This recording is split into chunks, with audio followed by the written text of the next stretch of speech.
Grabe na talaga ang mga social media ngayon, 'no. Itong si Cindy Cinco, nakikita ko naman yung mga post niya, pero I don't like her talaga, honestly. Maliban pa sa basta hindi ko siya gusto, kay kumbaga sa Ilonggo pa, isa lang ka agyan sa hangin, tumba gid sa pero siya yung tipong tao na grabe din pala ang bunganga, lakas maka-bully ba. Itong si ano, marami siyang naanuhang mga tao, na-hurt ng mga tao, pero itong si Habibi, hindi ko man siya sasabihin na idol, pero gusto ko siya lalo na nakapag-asawa siya. Yung yung nakapag-asawa siya na pogi na mabait pa, alam mo yung gano'n, yung model ba. Tapos nakita ko naman yung mga vlog nila, akala ko noon hindi totoo na pakasal-kasal sila, yung pala totoo talaga palang ikinasal sila. So, I'm so happy para kay Habibi na nagkaroon siya ng lalaki na matino ba, na pangasawa, kaya ang ganda ng kanyang ano, sana though na perfect naman po, sana tuloy-tuloy na maganda ang kanilang relasyon, 'no. Tapos itong si Cindy Singco ay may mga comments siyang hindi maganda ba, parang yun nga, na parang bully na nga. Hindi lang parang, talagang bully na talagang tawag doon kay Habibi. So siyempre itong si Habibi napaiyak din naman.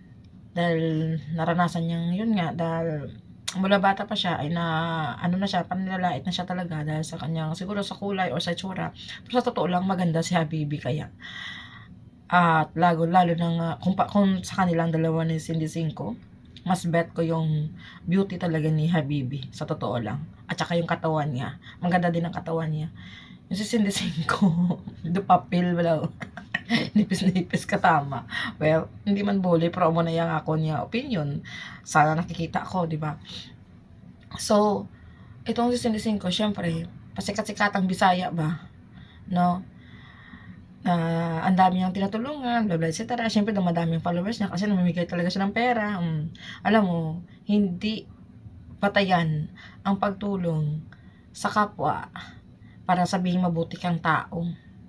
Ang pagiging mabuting tao kung paano ka rumespeto sa kapwa.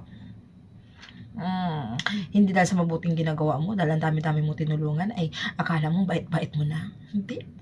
I-apply mo muna sa sarili mo paano ka magrespeto sa iyong kapwa, at paano ka magkaroon ng respeto sa sarili mo, at para magkarespeto ka rin sa iyong kapwa, no? Kaya talagang dami nag-unfollow sa kanya. Ito talagang hindi maganda sa social media, yung sikat-sikatan ka, tapos gumawa ka ng mali talaga, nga ka talaga.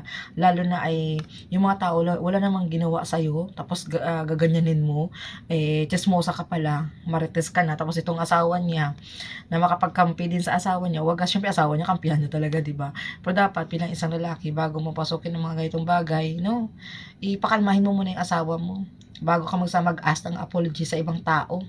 Ganon, ambot sa inyo.